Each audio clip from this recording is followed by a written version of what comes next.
Hey guys, it's Mary Ott. I was just thinking about a situation that happened this week. I'm also a realtor, and I've been working with a client to find a perfect house for them. And a few weeks ago, they were actually under contract with a house. I'm not going to give any details. I'm just going to give a generic spiritual lesson. They were under contract, and really he loved the house. But the problem was that there was an issue that arose, and it wasn't to my client's fault or to my fault. It was just a situation, and we actually lost the contract. And we prayed, he prayed, he was like really super upset, and I was super upset because he really wanted the house.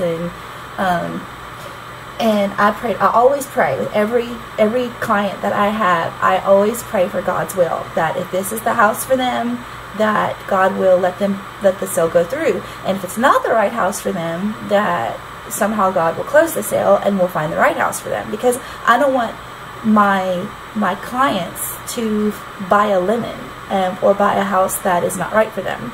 And so God knows best. And so I always pray that. And I've had several situations where, you know, it's been changed, and you know, they've found a different house. So this particular situation, he was so upset. He was like, I'm not praying for God's will, I'm praying that he'll let me have this house. He was so upset. And I was like, look, I said, I understand, it's really frustrating, and we lost the contract.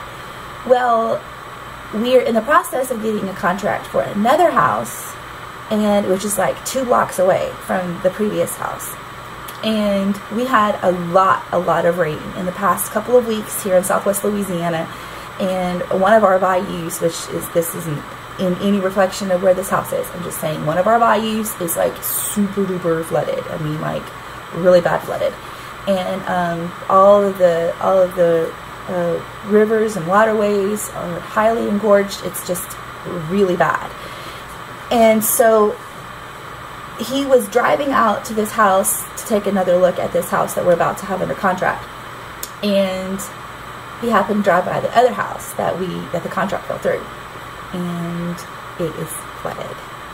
And I told him, I said, look, I said, when God says no, it's not because he doesn't like you, it's because he has something else better for you. And so I know that there are lots of scriptures in the Bible. One of my favorite ones is trust in the Lord with all your heart and lean not to your own understanding. And in all thy ways acknowledge him, and he shall direct thy paths. Now, he has planned for you something good. Now, that doesn't mean that your life is going to be all roses and no thorns, because sometimes thorns happen.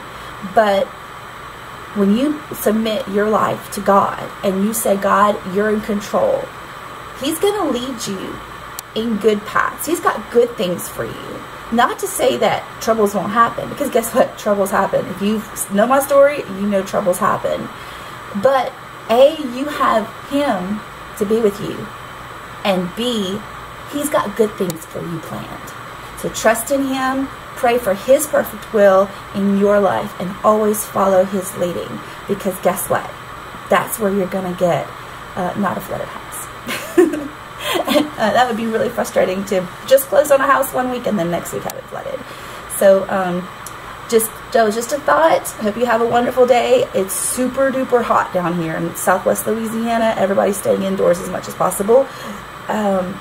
Trust in the Lord and stay cool. Bye.